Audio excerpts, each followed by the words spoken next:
What's actually outrageous here is that we're forced to pay twice for the same accommodation anyone else gets with just one ticket. Maybe because you're the size of two people? Two is generous. This isn't about giving fat people more, it's about accommodating basic needs. In Canada, they have a one-person, one-fare policy because they get it. In Canada, people who need more space aren't paying extra. They're paying for the space their body needs, no extra charge for something that should be basic. Meanwhile, in the US, fat people are still being forced to pay double for what should be a standard accommodation. And let's not forget, airline seats keep shrinking every year, making it even harder for people who already need extra space. Why is it that other countries, like Canada, recognize this as a basic need, but here in the US, airlines are still making money off our discomfort? It's time they stop profiting from our bodies and start treating everyone fairly. If I'm ever big enough to need 2 seats, it will be my wake-up call. It's like me and my coworker get paid the same money for the same job. But I spend more money, so I should get paid more by your logic. You're twice the people. More like triple. Yet you voluntarily pay way more than twice for food than an average person. Let's face it, this is satire, and she is probably just here for the bucks to buy some of her basic needs, which is probably the whole menu of McDonald's.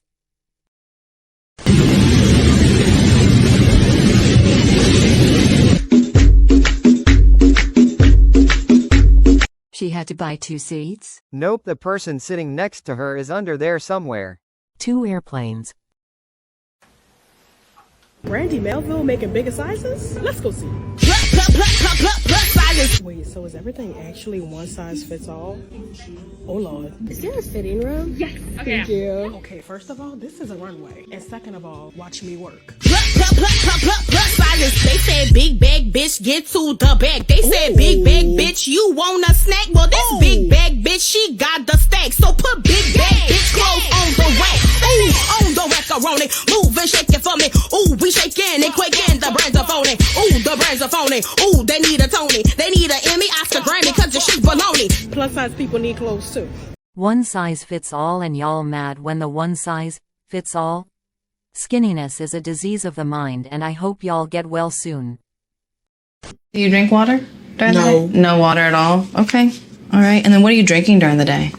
Sodies. Sodies. Sody pops. Okay. And how much do you think you drink a day? 8 to 12 a day. 8 to 12 cans? Mm-hmm. Okay. And it's regular soda? No, it's diet. It's diet. Okay. Our mom told us when we were younger, if we ate a sugar, you drink a Diet Coke afterwards and it'll cancel out the sugar. Okay. Do you believe it to be true? Yeah. I did when I was a kid. Sure, okay. Her blood type is gravy. I can never tell fat people's gender. They all got boobs and look the same. Ignore negative comments. You are bigger than that. Health is socially, in society, talked about in a specific way. It has a specific look. You have to do specific actions, and it needs to look like health to other people, which is where the performatory aspect comes in, right? Yeah. You need to look like you are working to achieve health. Yeah. I think it's so important to reiterate that it does not matter the size of your body. You can be unhealthy at any size. Yes. Mm-hmm. And that, I feel like people won't argue with as much as you can be healthy at any size. Being thin doesn't always equate to being healthy. Sure, however, excess body fat, especially around the abdomen, is more strongly associated with health risks. Here is an unconventional weight loss tip. Focus on your gut microbiome. Solely by doing that you will lose fat. Eating fiber-rich and consuming fermented foods, plus avoiding processed foods and staying hydrated and active is all you need. Gut bacteria play a role in appetite control by influencing hormones. Dysbiosis can cause chronic, low-grade inflammation. A healthier microbiome will reduce cravings for high sugar or high-fat foods, not to mention all other physical and mental benefits. What I eat in a day as a fat person who doesn't want to lose weight. The first thing I have every morning is a cup of coffee because I do in fact have a caffeine addiction. For brekkie, I had oatmeal with bananas and walnuts because I was craving something warm and hearty. For lunch, I was really craving a chicken sandwich, vegetarian of course, so I made that with a side of grapes. Remember how I said I have a caffeine addiction? Yeah, I had to have my afternoon cup of iced coffee. I also had a slice of toast because I was just really craving bread, and then for dinner, I made barbecue tofu with green beans and smashed potatoes. And I had Greek yogurt for dessert. And that's all she ate, baby. No way a fat person eats this way. Firstly, because this is more than the effort a fat person puts into preparing food. Second is the healthy aspect of it. Third, the calories. You're eating so healthy. This is a really well-balanced meal. Number 1, your question is, what is your biggest mistake? The biggest beefsteak I've done. Mistake? What is your biggest mistake in the beefsteak? Candidate number 1, your question is, what is your biggest mistake? The biggest beefsteak I've done. Mistake? What is your biggest mistake in the beefsteak? Mistake. Again, the question is, what is your biggest mistake? She is hungry. She's not hungry. She is hunger. They literally killed her confidence. She thought she had it. Easiest question she's ever asked. Sorry, English is my second sandwich. Fat people have great sex too, just like anyone else, and are more than capable of having great sex, life, end of story.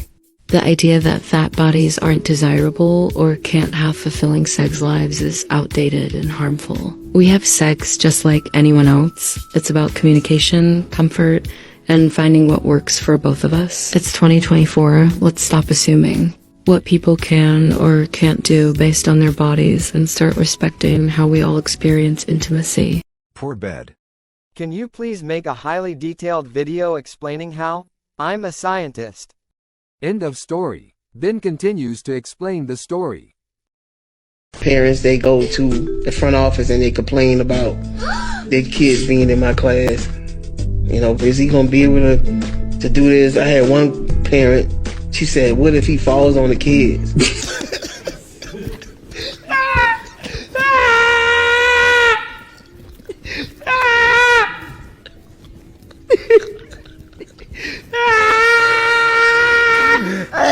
Is that sound the kid he fell on?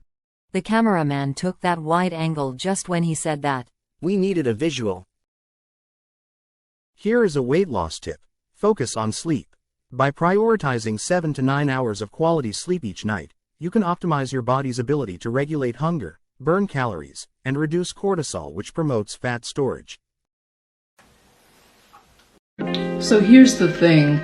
Fat people are not the supporting cast in the little movie that is your life. We're not your mommy. We're not your therapist either. We're not your little wingman at the bar you can abandon as soon as you find some dick. We're not your stylists. We're not going to go to the mall with you and only visit stores that carry clothes in your size. And we're happy to have you in our little movies.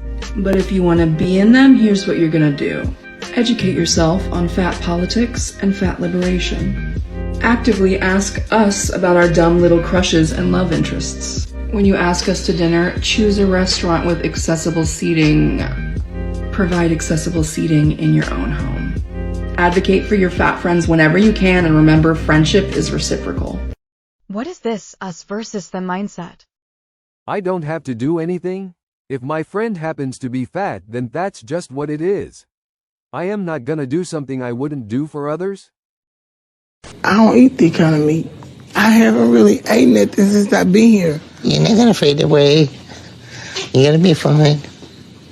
I still have to eat something. No.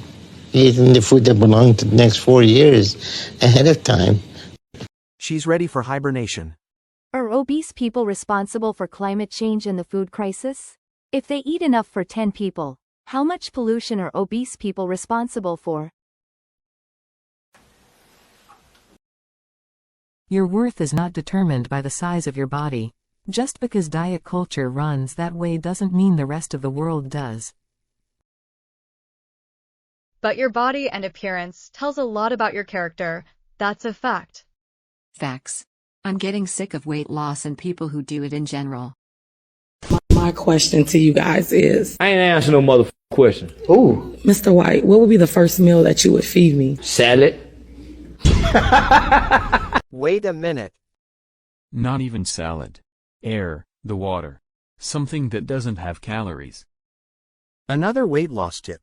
Meal prep is effective for weight loss because it helps control portion sizes, ensures balanced nutrition, and reduces reliance on unhealthy, last-minute food choices. By planning and preparing meals in advance, you can maintain a calorie deficit, avoid overeating, and stick to your dietary goals. It also saves time, minimizes food waste, and keeps you consistent, which is essential for long-term weight loss success. Airlines make their products smaller every year. Then they blame us for not fitting. If your car got smaller every year, wouldn't you be pissed? Seats are getting smaller, seatbelts are getting shorter, and they pack us in tighter so they can make more money. But when we can't squeeze into their tiny seats, it's somehow our fault. I'm done letting airlines make us the problem when it's them causing it. What is this comparison with my car? Been working for a major USA airline for 30 years. People have gotten bigger faster than seats getting smaller. That's the real problem. Blaming passengers for not fitting into a flawed system is wild. Maybe after 30 years, it's time to stop making excuses and start advocating for real solutions. I see a much bigger problem. When was the last time that you had a period? You don't remember. Okay. There could be a slight chance I might be pregnant now. Really? And why do you say that? I've been craving weird things that I'm not normally craving? Yeah. And now you crave it. Like water. Well, some of it I'm could craving be water.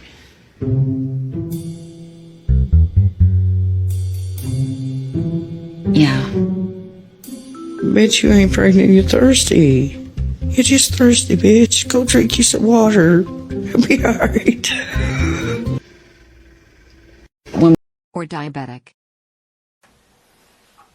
My mom told me that if a man finds a fat woman attractive, then there is something wrong with them.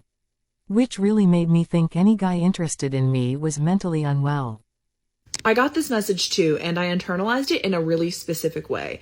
Basically, I was like, if anybody who likes me has something wrong with them, I don't want them, because I know that inside I'm actually fantastic, but I'm fat on the outside, so obviously no one's gonna want me, whatever. But I had pretty unshakable self-confidence in my own intellect, in my own personality, in the fact that I was interesting and creative and smart. So I was not gonna settle for somebody who wasn't those things, and I didn't want that in the world. Like, I didn't want to show up to the world in that way. So I started to believe that any dating that I did was me like conceding that I had low self-esteem.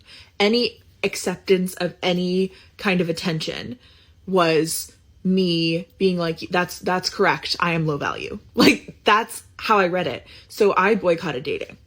And I did that for 22 years. And honestly, I did what I had to do, man. But I know that's not the necessarily healthiest thing, but that is where it came from. The belief that anybody that I dated would be below me because they would be attracted to me. And so it was this kind of catch-22, and the only option for me was to completely say no to dating and step out of it. Well, there is fat fetish for sure, and a fetish may be regarded as a mental disorder. I feel like her comment represents the mindset of 99% of fat women. That's how society makes us feel. They also demonize the people who do find us attractive. So, where should we eat today? Oh, awesome! You brought lunch for everyone?